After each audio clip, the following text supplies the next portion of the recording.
off the first part of the show.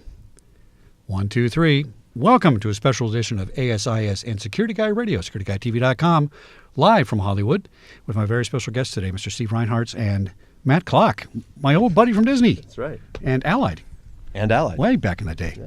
So you guys, and specifically Steve, you're on the ASIS panel in what capacity? That's right. We have a panel. It's moderated by Holly Hunt.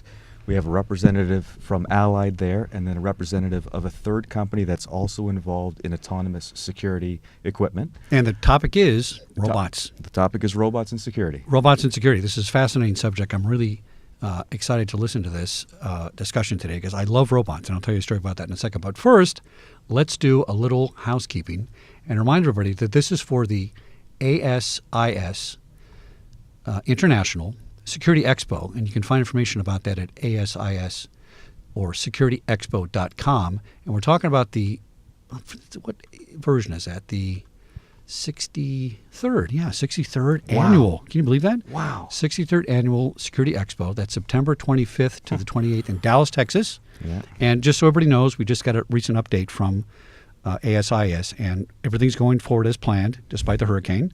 And I'm sure we'll be a lot of people helping with that effort as well. But so far, everything is going forward despite the hurricane down in Houston. So let's talk about robotics. You're with a company. Let me pull my graphics here. I'm running all the buttons. I can't push all the buttons at the same time. You're with a company called RoboticAssistanceDevices.com. Yes. And tell us what you guys do, or RAD. I love that abbreviation. Yeah. We took the longest possible company name, and then we chose the shortest possible abbreviation. Yeah. So you pick your poison there.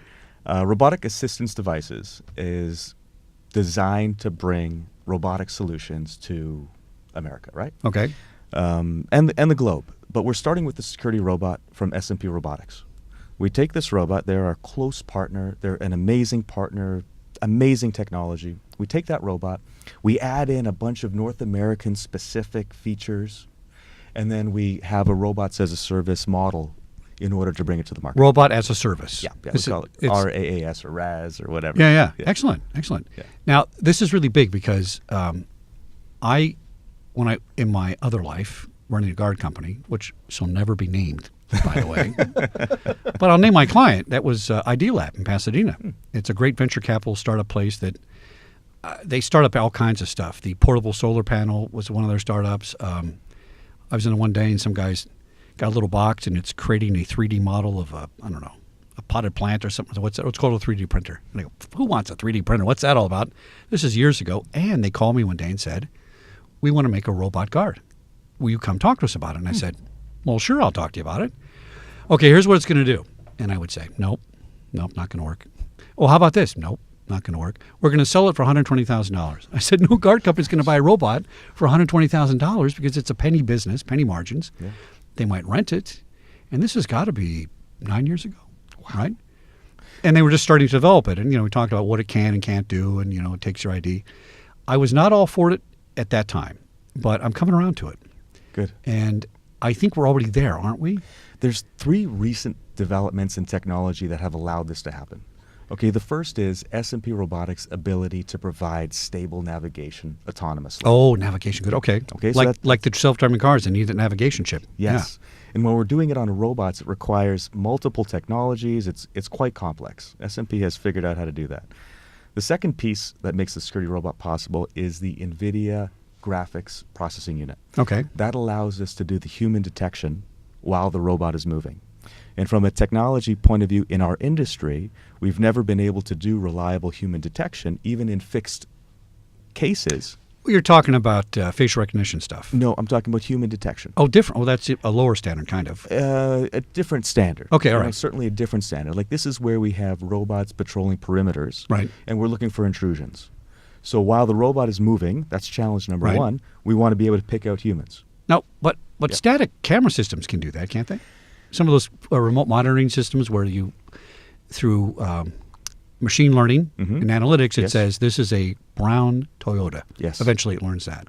But with the portable units, it hasn't been there, but we're there now, though. That's right. We're there now because we can pack enough processing power into a package that we can install on the edge, which is in the robot, and allow that edge device to do that processing itself. An edge device. I love these terms. But dude, I got to learn new vocabulary now. I got enough in my head already. I'm sorry. But great term. Okay. Yeah. So those are the two of the three pieces. Right. The third piece is power.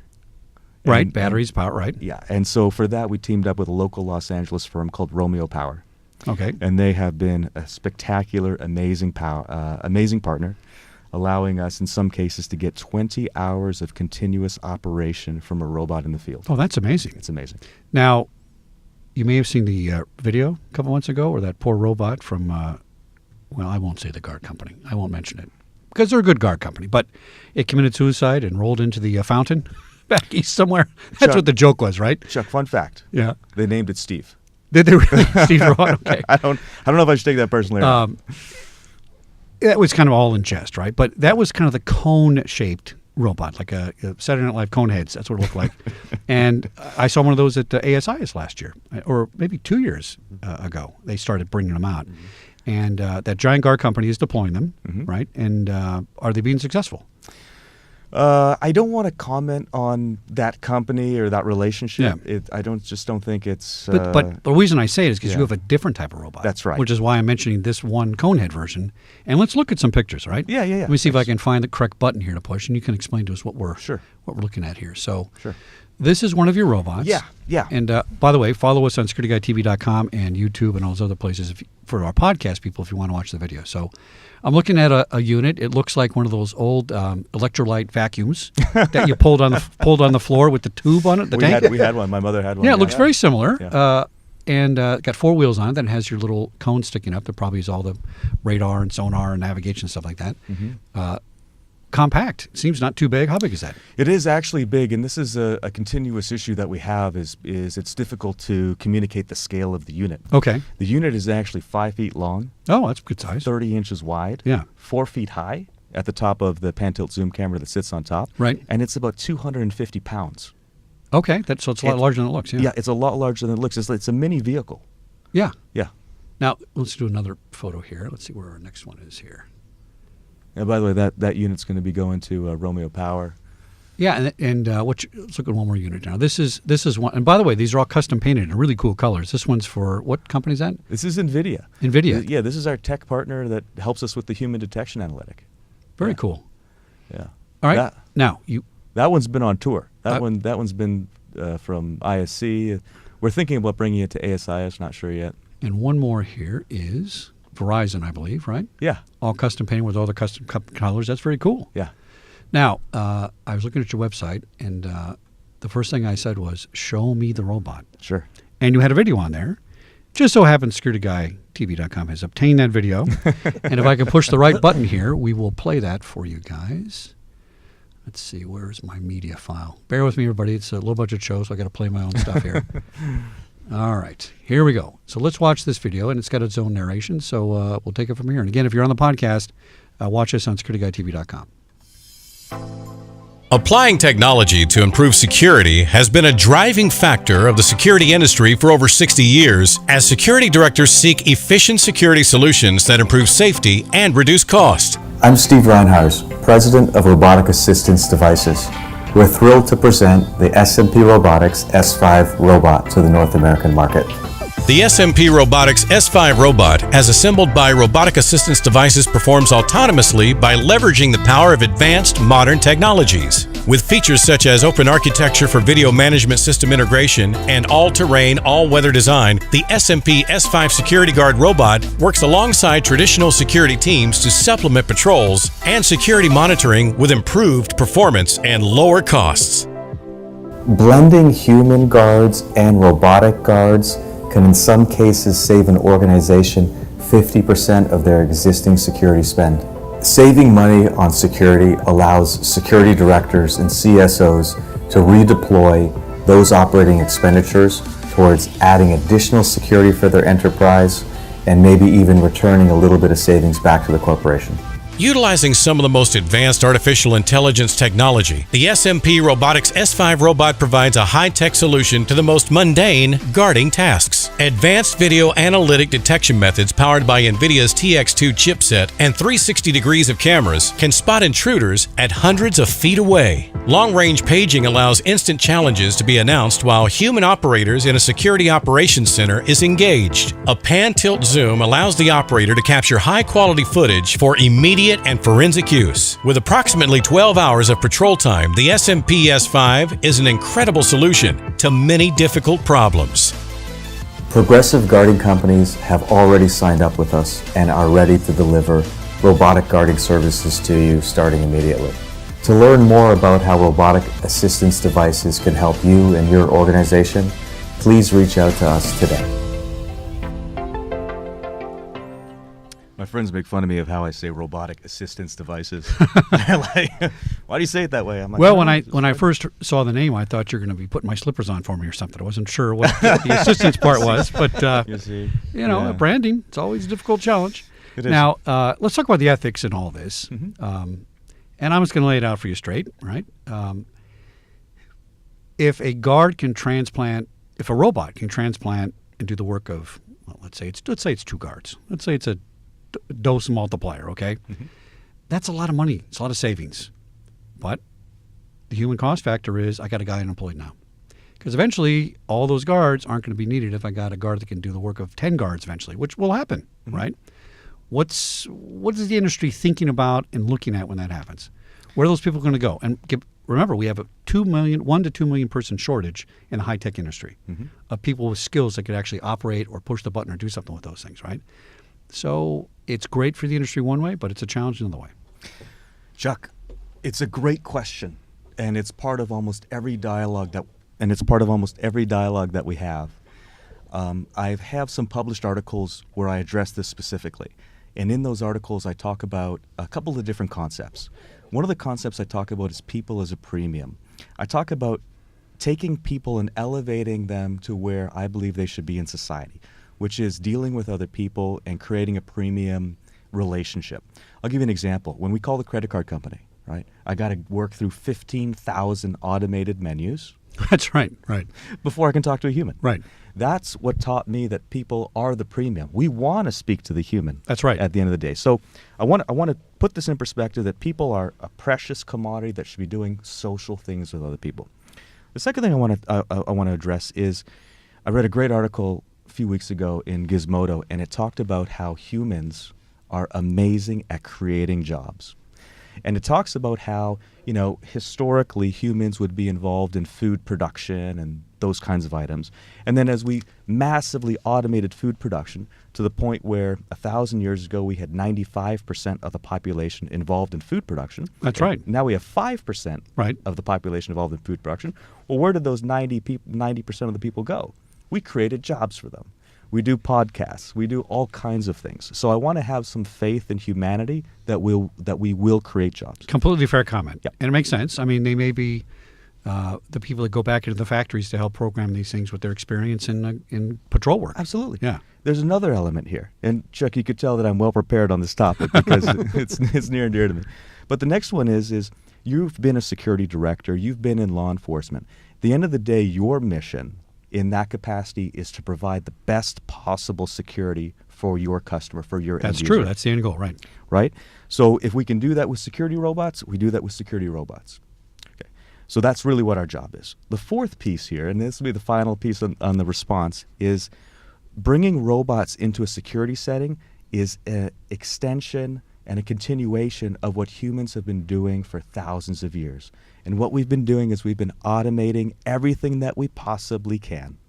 So like I said, I use the food production example as far as what we automate. We've been automating and removing guard jobs in security for 50 years. Every time we put up a camera, every time we secure a door with access control, we're taking a guard away from monitoring that door or standing at that post. So I have some issue with people who may say security robots are going to take away jobs. Fifth point, I'm sorry. There's one last point. We have 1.1 million security guards in the United States right now. Right. Okay. Currently, if you add up all of the deployed security robots in the United States right now, that number is less than 100. Okay. So let's put this in perspective. There's going to be a very long ramp-up time before security guard displacement has any type of noticeable effects. Well, although sometimes these things exponentially multiply, and all of a sudden, boom, it does come on fast. But you're right. If we got 100 and a million guards, that's a lot of people to transplant. And I like your comment about the throughout history thing, because I'm reminded every time I watch Game of Thrones. Like last week, Lord Baelish should have had a better security force to protect him from getting his head cut off in the last. Is that a spoiler alert? Well, no, it's last week. You didn't see it? Okay. Well, he's gone. He's out. Okay. He's a goner. Which is he was evil, but you watch that show, and anytime there's a guard watching someplace, he's always defeated. So guards throughout history are always defeated. In Pirates of the Caribbean, they're defeated, right? I mean, it's just so maybe the robot may be defeated, and let's talk about that. If I walk up to one of these robots and I smack him with a baseball bat, I'm going to get in trouble for misdemeanor vandalism. Right. Big deal. I'll take my chance. I'm not going to hit a guard in the head with a baseball bat. Right. That's attempted murder, right? And very few guards, although some do in their service, and God bless them, do lose their lives in the service. It's not a high appearance. But I can see people taking whacks at these robots. Is there any legislation you guys are working on to say, you know what? It's not a human, but maybe it's a little higher than, hitting the newspaper rack with a baseball bat. What's going on with that? I think that depending on the customer, if we're dealing with government customers, then damaging a government robot. Oh, government property. Good point. Would be a government property That's offense. a good point. I think there's another set of offenses that you could apply in that. When people ask me about the baseball bat scenario, or they more often ask me, what happens if somebody shoots a robot? Yeah. My very first response is, I'm 100% okay with that. Because in my mind, I saved a human from potentially receiving that damage. Boy, Steve has some really good answers. Doesn't he, Matt? He does. That's amazing. Well, you know your subject. This is great. These are things I hadn't thought about. Subject matter expert. This is Excellent. fantastic conversation. Excellent. Thank you, Okay. Chuck. Thank Very you. good. Yeah. Yeah, so again, I'm okay with that. All right. It's the same thing if you take a baseball bat to a security camera. Right. Okay, so what? It's $500. Well, which I'll put people up a do, and camera. they spray paint or whatever. Yeah. Same thing. We're going to have all of that. We are going to create a new set of issues and a new set of risks, right? Just with any new technology, but we're going to be fixing a whole bunch of others. This is a step forward. Right. Well, I use Arlo, which I love Arlos, right? Arlo cameras, you ever see those? No. Oh, I got one up on Steve, the tech expert. Tell me. I need to know. So Netgear makes it. Okay. It's a little portable camera. It looks like an egg, a little white egg. I got one here in the studio, so if you try to break in, I got you on camera. They're completely wireless. The battery lasts about a month as long as you don't have too many views on it, but it goes off automatically, goes on your phone and says, somebody just walked in your studio, somebody walked in from your front porch. It's like Nest. It's like Nest, but I really think it's better because Netgear. Battery powered as well. Our Nest are permanently powered. Okay. Right, and so this has a version 2. But anyway, it's so easy, plug and play. I stick my camera in the studio at the home, and it goes bink on my phone, and I go, hey, somebody just walked in the studio. The janitor's there at 2 in the morning, and I get a picture of it. Now, what it does is it streams that to the server immediately. So if somebody picks up that camera and throws it outside, I still got them on tape because it doesn't store it locally or on the device. How does the industry look at data? It's a multi-layered question. Whose data is it? Is it the client's data? Is it the robot company's data? Is it encrypted? Is it public information? If it's a public site, is that a public video? If I take a picture of you walking up to me with a baseball bat, does it save it on the robot and I got to recover it, or is it streamed out? Let's talk about that kind of stuff. I'll give you the short answer first, and then tell me Okay. how deep you want to go. The shorter answer is it depends on the customer's requirements, expectations, IT rules, security data retention rules, and so forth. In some cases, in fact, in probably most of the cases that we're talking about right now, because we're focusing on critical infrastructure, we have significant information security guidelines to follow. And we're following that by keeping the data on the robot. Okay. However, what we do in case of a human detection or in case of an incident, in that case, the data, just like your camera, is live streamed to the customer's monitoring center. That monitoring center could be the guard's monitoring center. It could be the end user's monitoring center, whatever it is. So it's programmable, so to speak. Yeah, it's okay. programmable. So it's very, very flexible, and it all depends on what the customer wants. All right. So the reason I ask is because this goes to expectation of privacy issues, right? So I'm an employee at Fox and walking around at 2 in the morning as I'm doing some production, and here comes a robot. And another robot's taking a picture of me at work. And, I don't want a picture of me at work. I don't want people to know I'm here because I told my wife I'm going to the Bahamas or whatever, and I'm really at work, which is actually the opposite of what you would do. But not a good example, but you know what I'm saying. As an employee, I might say, I'm in my workspace and a robot drove by. Sure. And so this is going to change how patrol work is done, how guard work is done because of these issues. Well, and if you go to Germany, by the way, you could not save the data on that robot for more than 30 days. Europe has very restrictive rules as far as Right. privacy and retention goes. But let's talk about the Fox employee, the Fox Right. Studios employee, right? That employee, as he's walking down that street, is probably on 50 video cameras as it is. Well, I'm talking about he's in the hallway outside his office, inside a building. And let's say I deploy this thing through the floors, and it gets in the elevator and goes up and down through floors internally. Sure. Which would be a great use for something like this, by the way. Sure. These are things that people are going to start socially objecting to. Yes. And it's going to take 6 months, and then people are going to forget about it. And then they're going to forget they're actually on camera, right? And Yeah. which happens on live air broadcasts when people start talking. Like right now, to me, for example. That's right. That's right. So these are just ethical things that people are going to have to kind of get over. And what is the industry, how are they discussing it? Is this a panel discussion you guys are coming up with, the ethics of robots in our business? Is it one of the topics? We haven't talked that deep yet because I feel that that's more a continuation of the general discussion of video cameras in the workplace. And as far as that discussion goes, that discussion's basically been finished, right? And More or less, yeah. Yeah, more or that's pretty less. clear. I mean, you can't have a camera in a workspace that's your office unless it's known, and Yeah. the bathroom, all that kind of obviously stuff, right? Yeah. But since it's portable, moves around, I just thought that might change the discussion a little bit. But I don't. This is the first time that has come up. maybe I should be on that panel. Are you listening, ASIS? Get me on that panel. Yeah, All Chuck, right. that'd be great if you were. I'll share with you that. I don't know. I totally forgot. I Okay, totally all forgot right. what I was going to share. All right. My bad. Another question I have about robots. What are costs involved in these things? We have the remote camera monitoring model now that's very popular. It's a Yep. great company I've talked to a couple of times, Elite. They got a command center downtown. They got 100,000 cameras around the country. And it's artificial intelligence. It's machine learning. The cameras learn what's on their video, and then it sends an alert. Mm-hmm. And it displaces entire guard forces at a property, Mm-hmm. right? How is this model similar or different to that sort of model? You could displace an entire guard force maybe with a robot. Yeah, absolutely. It's definitely similar. And it's a great example that you brought up because it adds ammunition to the idea that physical guard forces are under pressure to improve, and they're under pressure from technology beyond just our security robots. That's right. All kinds of things. And All kinds of things, yeah. by the way, I don't expect a physical guard to cover the same area that 250 cameras can cover at one installation. Of course. It's not even possible, right? Right. But maybe a hybrid of a guard on site and a couple robots is a better combination. That's what we're looking for. That's what I'm thinking of. Yeah. So we want the guards to be partners with the robots.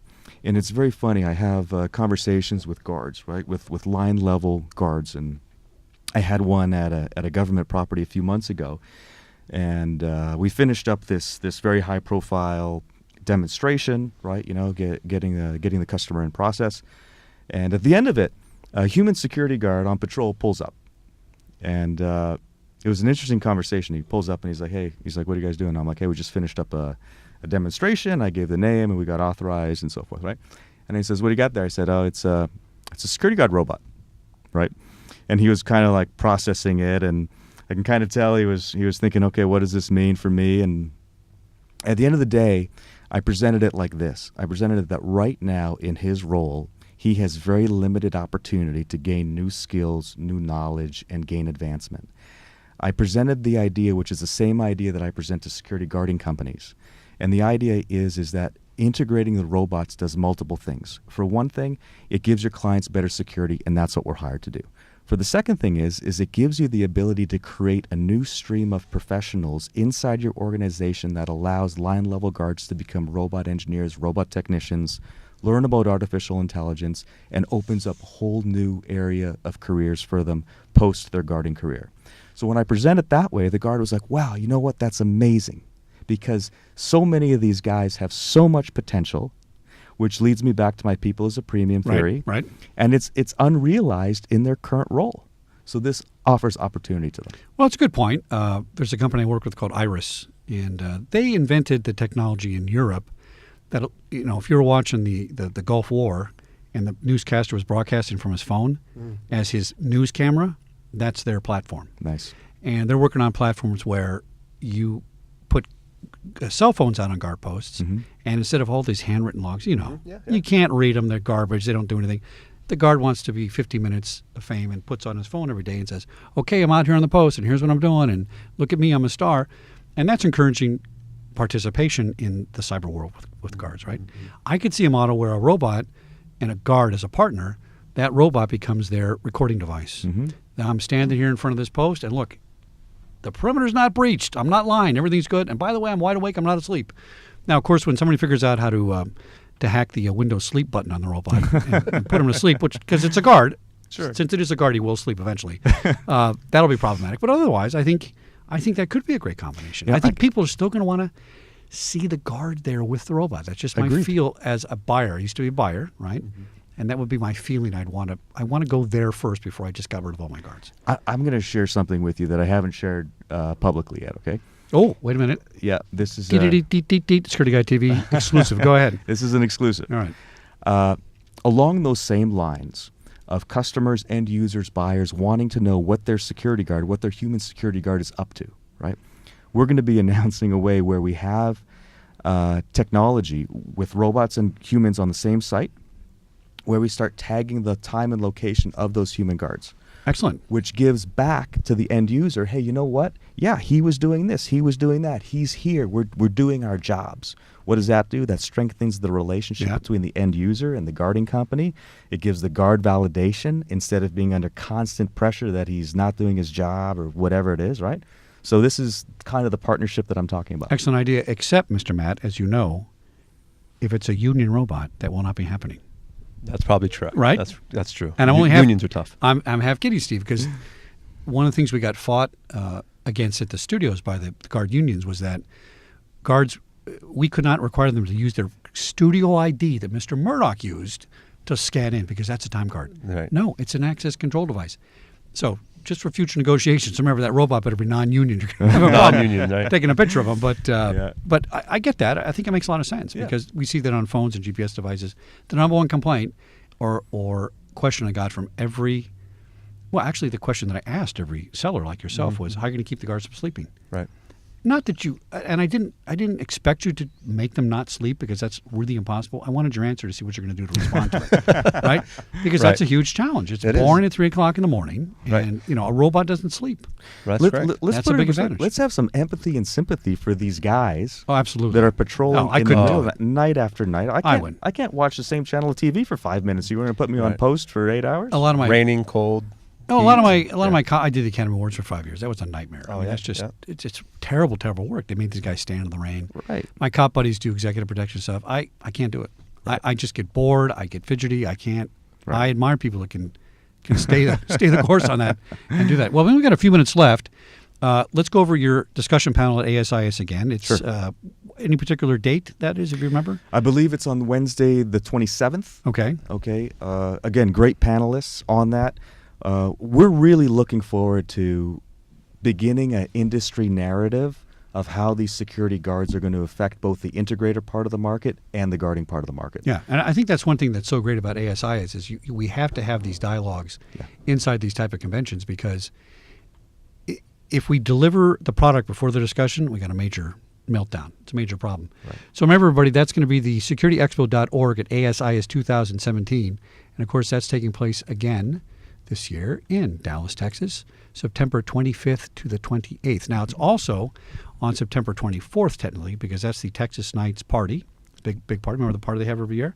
And so if you come in on Sunday, you guys can all go to that and meet and greet people before you go off for the rest of your show. So that wraps up another edition here of Security Guy TV, securityguyradio.com, a special ASIS 2017 edition with Steve Reinharz and Matt Klock, my buddy from the Disney days. That's got to be 15 years ago. It's been a long time, Chuck. Look exactly the same except for the gray hair. A few more gray hair. Fantastic. Chuck, All right, everybody. Chuck, thank you so much for having us. Yeah, we'll do this again. Absolutely. A lot of fun. All right. Thank you. Thanks for tuning in, everybody, and we'll see you at ASIS 2017 in Dallas, Texas.